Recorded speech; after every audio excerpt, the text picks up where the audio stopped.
So let's talk about major depressive disorder. You've probably heard that term, but what does it actually mean? Beyond just feeling sad. In this explainer, we're going to pull back the curtain and really look at the clinical logic, the why behind how depression is diagnosed, and more importantly, how treatments are chosen. Okay, let's get into it. Here's our roadmap. We'll start by separating clinical depression from just, feeling sad. Then we'll dig into why the diagnosis is so complex. After that, we'll explore the main types of antidepressants, see how doctors personalize treatment, and finally talk about what the road to recovery really looks like. All right, first things first.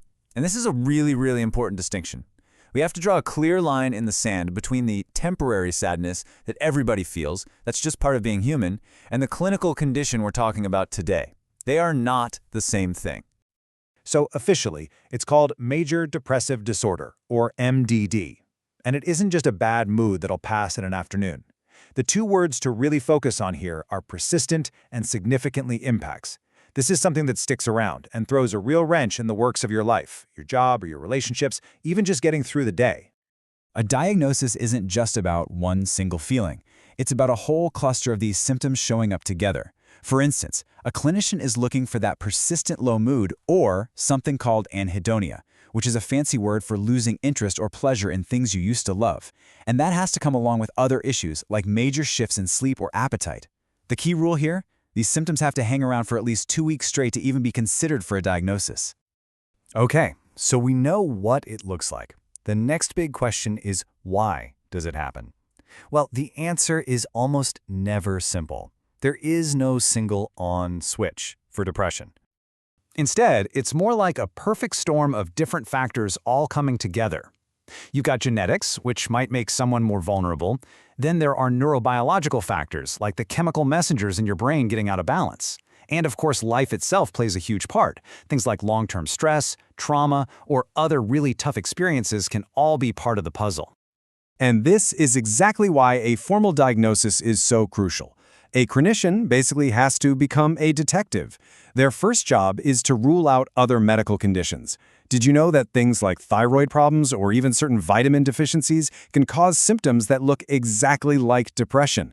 So, a thorough workup is absolutely key to getting it right. So, once that diagnosis is confirmed, what's next? Well, let's open up the clinician's toolkit. See, there isn't just one single antidepressant. There are actually several different classes of these medications, and each one works in a slightly different way. The two big players you'll hear about most often are SSRIs and SNRIs. And honestly, the main difference is right there in the name. SSRIs are selective. They focus on one neurotransmitter, serotonin. SNRIs, on the other hand, pull double duty. They target both serotonin and another important one, norepinephrine. Now, SSRIs are very often the first choice, the starting point. Why is that? Well, it's because they've been around for a while, we know they work, and most importantly, they have a really strong safety profile. For most people, they're well tolerated. But like any medicine, they can have side effects, and some common ones are things like an upset stomach or maybe some trouble sleeping. SNRIs are another fantastic tool, and they have this really interesting niche because they also work on norepinephrine, which happens to be involved in how our body processes pain signals. They can be a huge help for people who have depression and a chronic pain condition, like fibromyalgia. It's like tackling two problems with one medicine.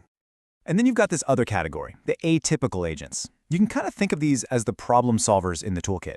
They all work in unique ways and are often picked to get around specific side effects. For example, if a patient is really worried about sexual side effects or gaining weight, a doctor might suggest bupropion. Or, if insomnia is a huge part of their depression, mirtazapine might be a good fit, since it can help with sleep. And this little chart here, it really drives home a huge point about why these newer medications are the first choice. Just look at the overdose risk. For SSRIs and SNRIs, it's low. Compare that to older drugs like TCAs, where the risk is high. That much improved safety profile is a massive factor when making these decisions. And this brings us to what is maybe the single most important part of our whole discussion today. Choosing a medication is not like grabbing something off a shelf at the store. It is a deeply personalized process. Treatment is never, ever one size fits all. So how is that choice made? Well, it's a conversation, a real balancing act. A clinician is weighing a few key things. How well does this drug actually work?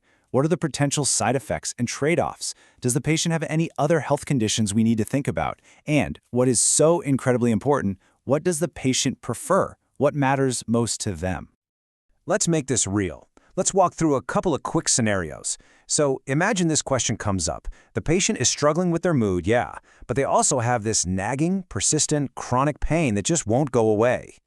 Right away, based on what we just talked about, a light bulb should be going off, and SNRI could be a really logical choice here. Why? Because its dual action mechanism has the potential to help with both the depression and the pain. It's an efficient 2-for-1 approach. Okay, let's try another one, a totally different patient. And for them, the #1 priority. The thing they are most worried about is avoiding certain side effects they've heard about, like issues with sexual function or weight gain. In this case, the whole decision tree points in a different direction. An atypical agent, something like bupropion, would probably jump to the top of the list. And the reason is simple. It has a much lower risk of causing those specific side effects. It's a perfect example of tailoring the treatment to what matters to the individual. And that really brings everything together, leading us to the final and honestly the most hopeful part of this story, the road to recovery. And it's a journey that's only really possible when you find that unique, personalized path forward. I think this quote from our source material just says it all perfectly. The plan has to be individualized because every single person is different. It has to be dynamic, right? Because what you need today might not be what you need 6 months from now.